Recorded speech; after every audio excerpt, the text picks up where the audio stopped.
Wa qala Nabiyuna Muhammad sallallahu alaihi wasallam,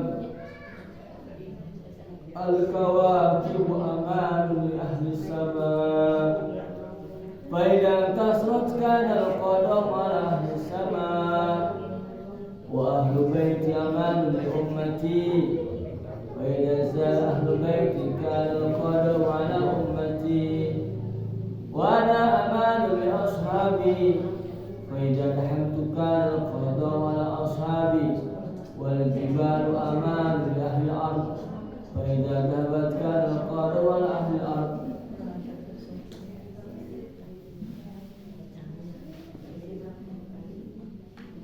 Jamaah Isya yang dirahmati Allah Subhanahu wa taala,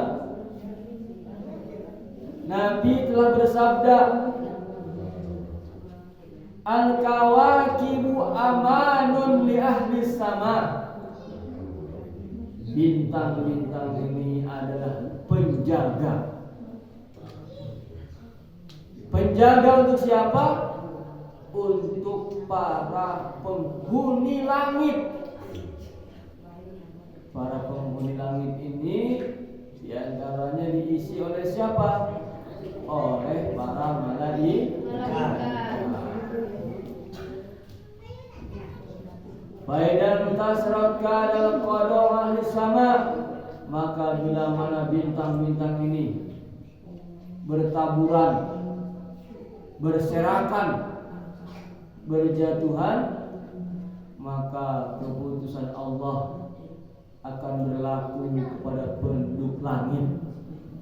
Di antara mananya apa? Kalau salah, bintang-bintang itu berserakan, berjatuhan, maka para malaikat pun akan wafat. Artinya apa? Terjadi kiamat. Malaikat pun meninggal. Kiamat kubra. Dan malaikat yang terakhir meninggal siapa? Malaikat Israil. Malaikat Israil.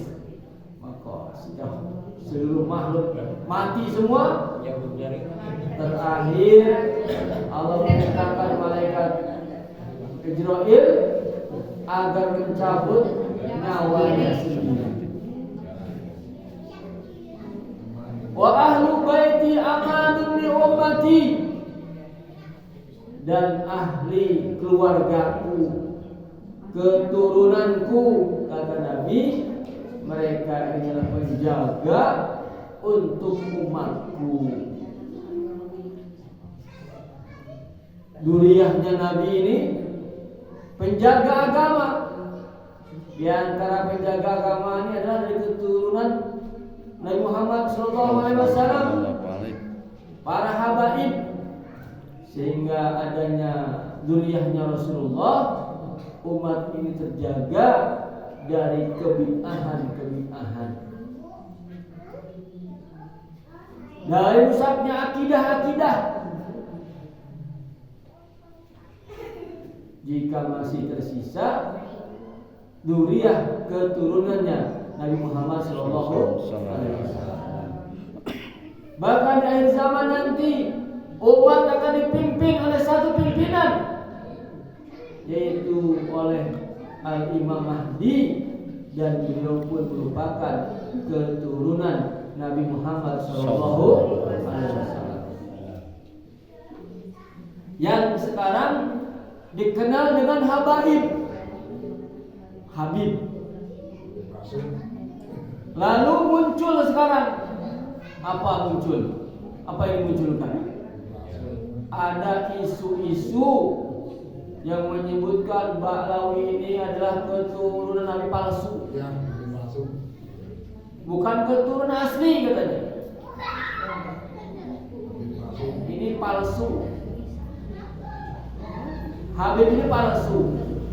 Walaupun memang ada yang palsu, memalsukan diri, tapi yang asli tetaplah asli. Sekarang kan ada isu disebarkan agar membenci para habaib, keturunan Ba'lawi. kita orang awam ini hanya percaya kepada para alim ulama yang mana keturunan Ba'lawi ini dari dulu tidak pernah ada yang menentangnya. Beritanya sudah mutawatir, sudah umum, sudah terkenal turun-temurun. Ba'lawi itu nasabnya sambung kepada baginda Muhammad sallallahu alaihi wasallam. Ulama-ulama kita terdahulu, kiai-kiai terdahulu, ajangan-ajangan terdahulu, tidak ada satupun yang menentang keabsahan, kesohihannya nasab Ba'lawi. Tahu-tahu muncul sekarang ada orang yang mempermasalahkan. Sudah ratusan tahun Ba'lawi ini diakui nasabnya sambung kepada baginda Muhammad sallallahu alaihi wasallam. Lalu bagaimana kalau ternyata salah? Kita percaya kepada keturunan Ba'lawi sebagai nasabnya sambung kepada Rasulullah. Ternyata mereka ini ternyata tidak sambung. Bagaimana? Kalau salah kita menghormati orang, ya tidak berdosa. Kalau mereka betul-betul nasabnya sambung kepada Nabi, kita muliakan,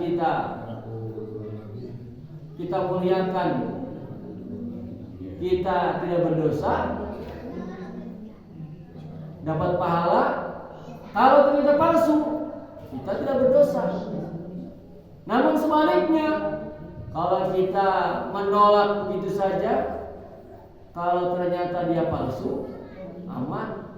Kalau ternyata asli, berdosa. Kita telah menyakiti hati baginda Muhammad sallallahu alaihi wasallam. Barang siapa yang menyakiti keturunan Nabi, maka dia menyakiti Nabi.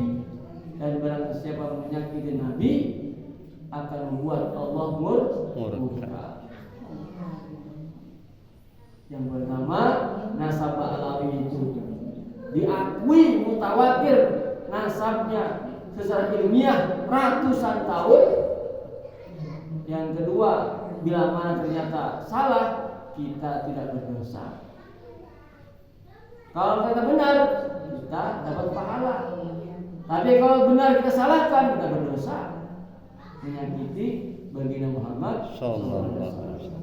Karena bagaimanapun keturunan Nabi itu akan terus ada sampai nanti muncullah Al-Imam Mahdi. Wa ana amanun li ashabi, kata Nabi, dan aku ini adalah penjaga untuk para sahabat-sahabatku. Wa idza dhahabtu kana al-qadau ala ashabi, dan bila mana aku wafat, maka akan terjadilah keputusan Allah kepada para sahabat. Di antaranya apa kejadiannya? Kejadiannya bermunculan orang-orang yang murtad.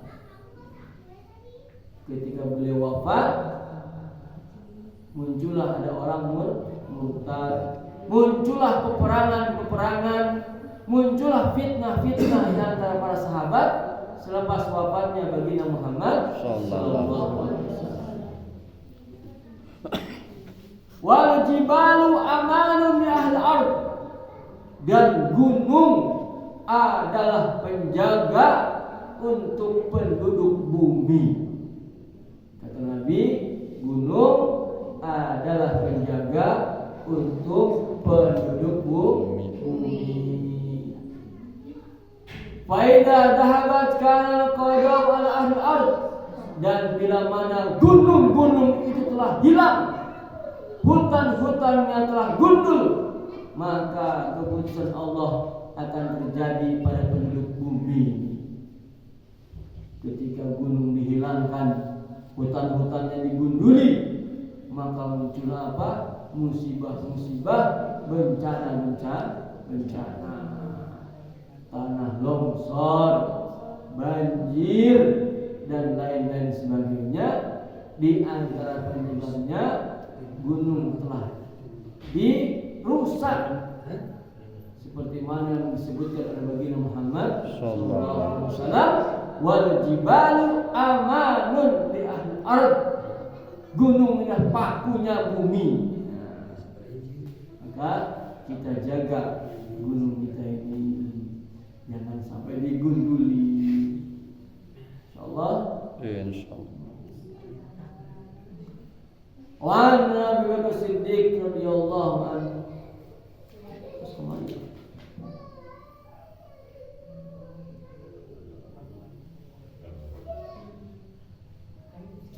Wa qala aidan, ini nasihat Sayyidina Utsman. Beliau mengatakan arba'atun zahiruhunna fadilatun wa batinuhunna fariidah. Ada 4 perkara yang zahirnya, luarnya ini utama dan dalamnya difardukan. Yang pertama apa? Mukhalatus salihin fadilatun. Sering berkumpul, sering berjumpa, bersilaturahmi dengan orang-orang soleh, dengan orang-orang yang dekat dengan Allah, maka itu merupakan suatu keutamaan. Berkumpul dengan orang-orang baik, ketemu dengan orang-orang baik, ini merupakan suatu keutamaan. Para alim ulama yang ada di kampung kita, ajengan-ajengan yang ada di tempat kita, bertemu, berkumpul, duduk bersama mereka, itu ada nilai utama di sisi Allah. Banyak kebaikan-kebaikan. Seperti mana kalau kita berteman dengan orang-orang buruk, nauzubillah, sedikit banyaknya akan mendapatkan pengaruh-pengaruh keburukan. Maka ketika kita berkumpul dengan orang-orang baik, orang-orang soleh, para alim ulama, maka kita akan mendapatkan kebaikan. Baginda Muhammad sallallahu alaihi wasallam bersabda, "Al-mar'u ala dini khalilihi, falyanzur man yukhaliluhu." Terkadang orang itu agamanya, amalannya tergantung pada temannya. Kalau temannya baik, biasanya dia ikut-ikutan baik. Kalau temannya buruk, biasanya ada efek-efek dapat keburukan. Berteman dengan orang-orang baik ini, berkumpul dengan orang-orang baik, diibaratkan seperti mana berdekatan dengan penjual minyak kasturi. Berteman dengan teman yang baik diibaratkan seperti mana berdekatan dengan penjual minyak wangi. Walaupun kita tidak membeli, kita merasakan wanginya. Betul tidak? Namun sebaliknya, kalau berteman dengan teman-teman yang buruk, diibaratkan seperti mana berdekatan dengan pandai besi. Ya, pandai besi kan namanya. Tukang ada profesor. Pandai besi. Walaupun kita tidak ikut-ikutan, sekurang-kurangnya kita mendapatkan asapnya. Inilah pentingnya sering berkumpul, mencari teman orang-orang baik. Pengaruhnya besar. Kelompok, teman-teman, komunitas itu pengaruhnya besar. Kalau kumpulnya dengan penyanyi, ya kita akan ikut-ikutan suka nyanyi. Kalau kumpulnya dengan orang-orang yang suka ngaji, ya kita ikut-ikutan suka ngaji. Itulah kondisi kita. Tergantung temannya. Temannya baik, ikutan baik. Temannya buruk, ikutan buruk. Wal iktidau bihim faridatun. Dan ikut kepada orang baik itu hukumnya wajib. Kita dianjurkan sering kumpul dengan orang-orang baik, orang-orang soleh. Dan mengikuti orang soleh itu hukumnya wajib. Seperti mana kita mengikuti orang buruk itu haram,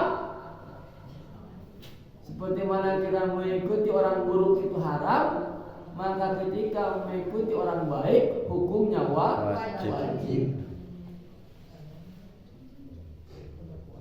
Sungguh beruntung orang-orang yang tinggal bersama suasana orang-orang baik. Karena teman kita di akhirat itu siapa? Teman kita di dunia. Teman kita di akhirat siapa? Teman-teman kita ketika di dunia. Kalau teman orang baik, tentu di akhirat kumpulnya dengan orang-orang baik. Dan orang baik tinggalnya di mana? Di surganya Allah. Almar'u ma'aman ahabba. Orang itu akan dikumpulkan bersama orang yang dicintainya. Kalau dia suka dengan orang-orang baik, betah dengan orang-orang baik, maka di akhirat akan dikumpulkan bersama orang-orang baik. Sebaliknya, kalau sukanya dengan orang-orang buruk, orang-orang maksiat, betah dengan orang-orang maksiat, nauzubillah, ya, dan nanti dikumpulkan bersama ahli maksiat. Maka kita harus pandai-pandai meletakkan diri kita, anak kita, istri kita, suami kita, saudara-saudari kita, anak cucu kita di tempat komunitas orang-orang yang baik. Wa tilawatul Qur'ani fadilatun. Dan membaca Al-Quran ini merupakan keutamaan.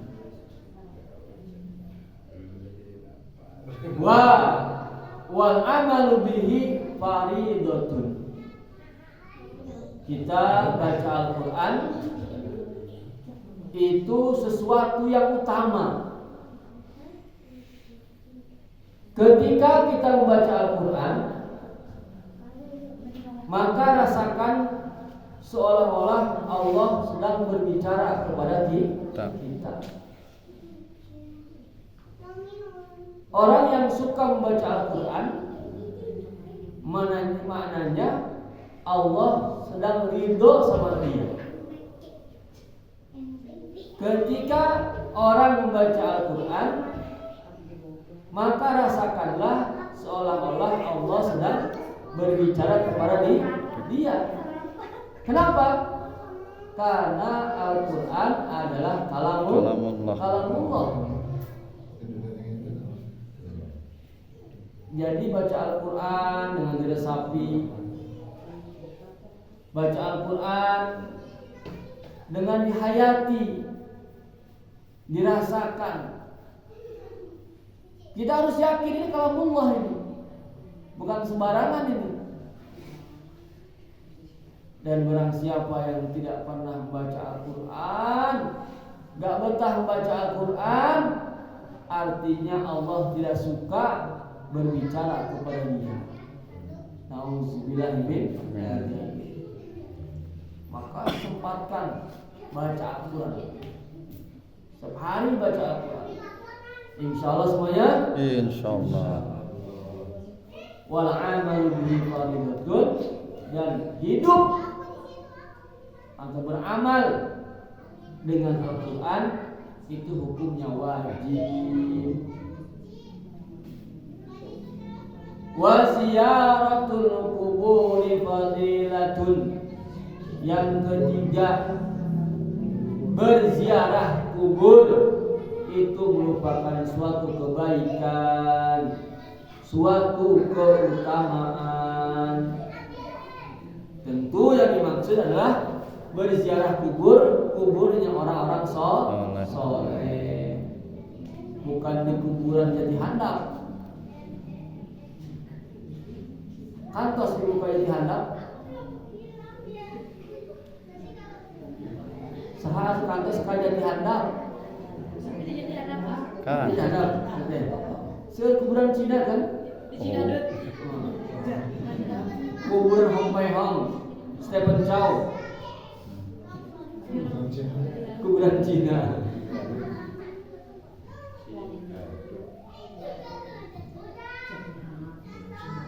Berziarah kubur merupakan suatu kebaikan, keutamaan.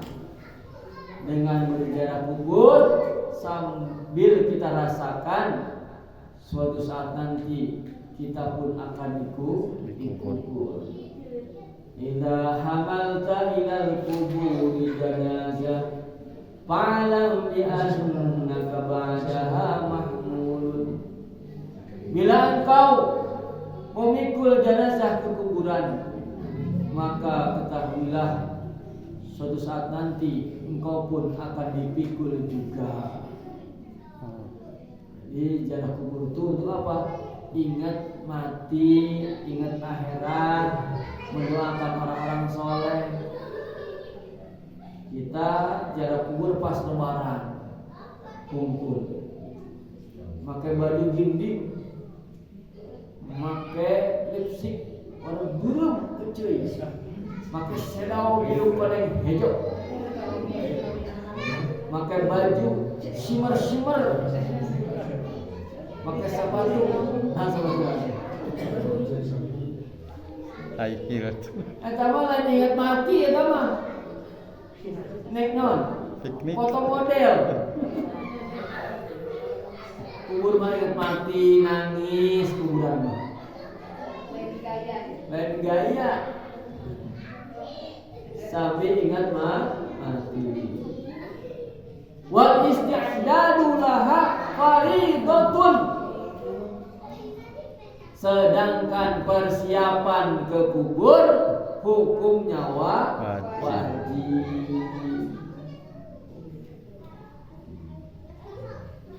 Dengan apa persiapannya? Persiapan ke kubur dengan apa? Dengan amal-amal soleh. Itu persiapannya. Jangan sampai masuk kubur tangan kosong. Harus persiapan. Di kubur itu lama. Dalam satu riwayat disebutkan manusia yang terakhir mati di kuburan itu berapa lama? 50.000 tahun. Allah. Yang terakhir mati.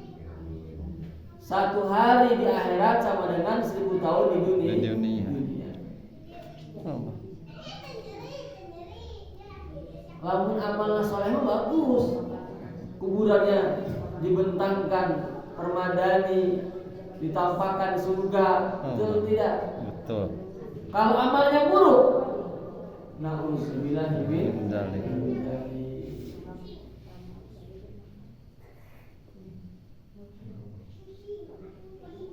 Mau tidak mau, percaya tidak percaya, yakin tidak yakin, semua kita akan dikubur. Bekalna naon? Amal soleh. Amal soleh naon? Siapa soleh teh? Taat kepada Allah, takwa kepada Allah, amalkan sunnah-sunnah Rasulullah. Yang fardu kita kerjakan semuanya, kita sempurnakan. Salat fardunya dengan berjamaah di masjid. Pokoknya kita usahakan yang fardu-fardu itu dikerjakan dengan sebaik-baiknya, semaksimal mungkin. Betul tidak? Betul. Jamaah Oh jamaah. Alhamdulillah. Puasa Ramadan fardu, kerjakan dengan sempurna. Malamnya tahajud sempurnakan, tarawehnya dibaguskan, puasanya yang sempurna. Ketika puasa tundukkan pandangan, jangan membicarakan keburukan orang lain. Mulutnya dijaga dari ngomong-ngomong yang haram, ngomong-ngomong yang tidak perlu. Itu bagian dari menyempurnakan fardu. Sunahnya juga disempurnakan, tarawehnya disempurnakan, baca Al-Qur'annya disempurnakan. Demikian juga fardu sholat kita kerjakan dengan sungguh-sungguh, dikerjakan dengan berjamaah di masjid di awal waktu. Itu diantara amal soleh yang akan kita bawa ke kubur. Dan bila mana ada kekurangan dalam sholat fardu, disempurnakan, ditambal dengan sholat sunnah.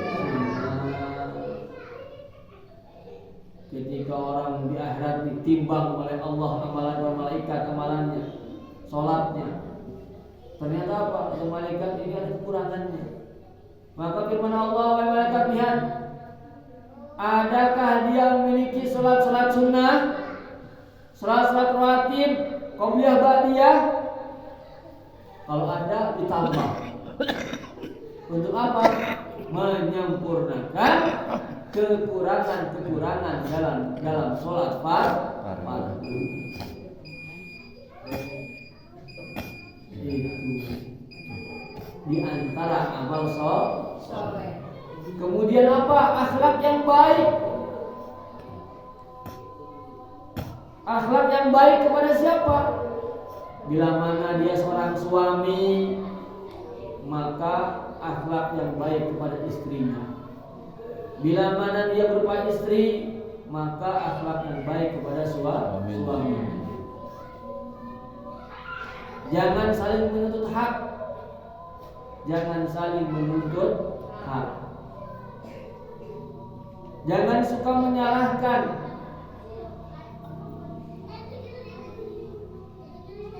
Karena agama ini untuk diamalkan pada diri kita, bukan untuk menilai orang lain.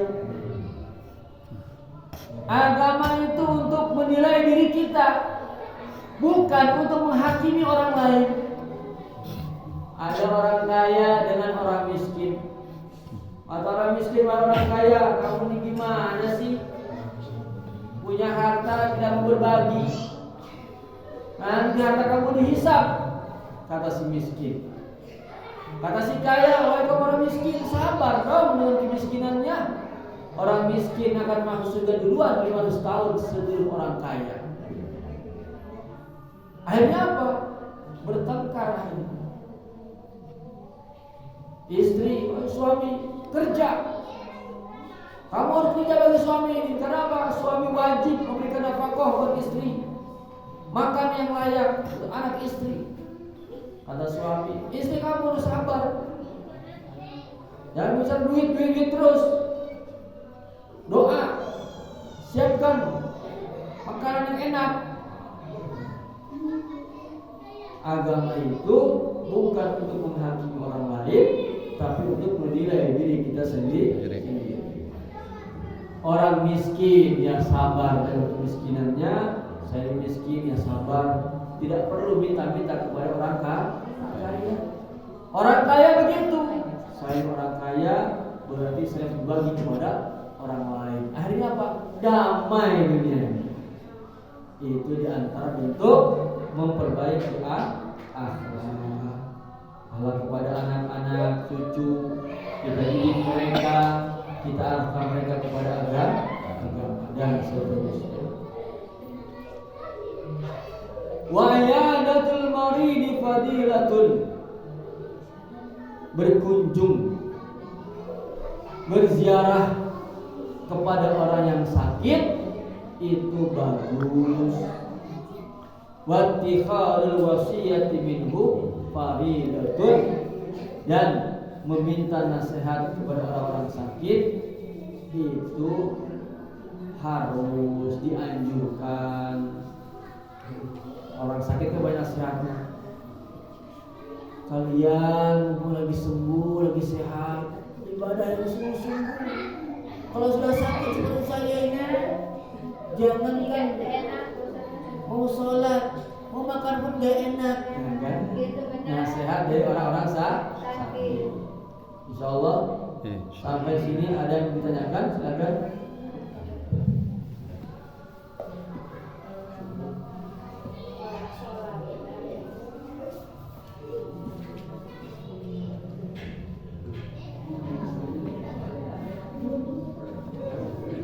Disunahkan menjenguk orang-orang sedang sakit. Kemana si Fulan ada ke masjid? Wah, si Fulan ini gak pernah ke masjid, gimana ini? Ternyata dia lagi sakit. Maka bersilaturahmi sehingga kita tahu kondisi saudara-saudara kita.